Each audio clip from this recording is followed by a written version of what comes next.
Nagsisisi ka ba na ako naging asawa mo? Sising-sisi ako. Rate mo performance ko sa kama. Siguro ako. Ano? 0. Kung may pinagdaraanan kang problema, ano yun? Ikaw. Kailan kayo huling nagkita ng ex mo? Kanina lang. Bago tayo nagpastok. De, fast talk, real talk tayo. Pastok real talk. Oo nga, fast talk, real talk. Ano pastok real talk? Pitatanong ako tapos sasagutin mong mabilis. Halimbawa, mahal mo ba ako? Oo, hindi.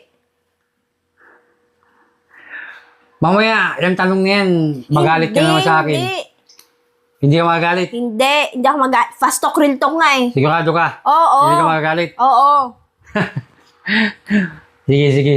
Ano, fast talk, Walang real talk? magagalit ha. Oo nga. Baka mamaya, sapakin mo na naman. Hindi. Sige, sige, sige. Game. Sige, fast talk, real talk.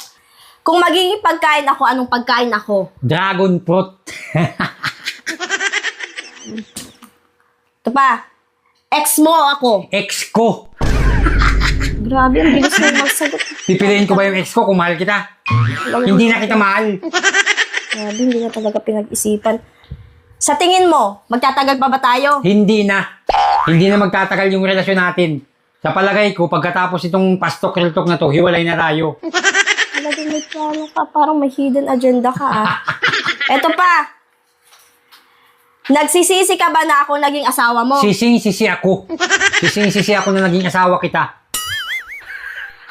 Sabi talagang bunga ang minsan, ano? Ito. Kung mayroon ka makikilalang bagong babae, ipagpapalit mo ba ako? Oo, ipagpapalit kita. Hindi ako magdadalawang isip. Isang isip lang yung gagamitin ko, ipagpapalit kita sa bagong babae.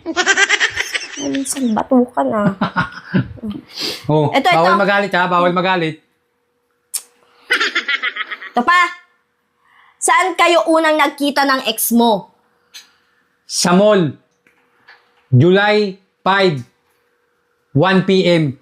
Ba't tandang-tanda kahit ng oras, ah? Siyempre ako pa. Ito, siguro masasagot mo naman to ng maayos. Saan tayo unang nagkita? Sa tulay. Tatalon ka sana sa tulay kaso pinigilan kita.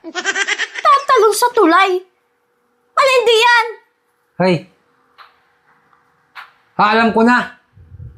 Sa junk shop. Nagkasabay tayo, magpapabili ka ng bote. Ako magpapabili ako ng bakal. Papabili na, hindi, mali. Iba na lang. Pas. Nakalimutan ko. Kakainis to.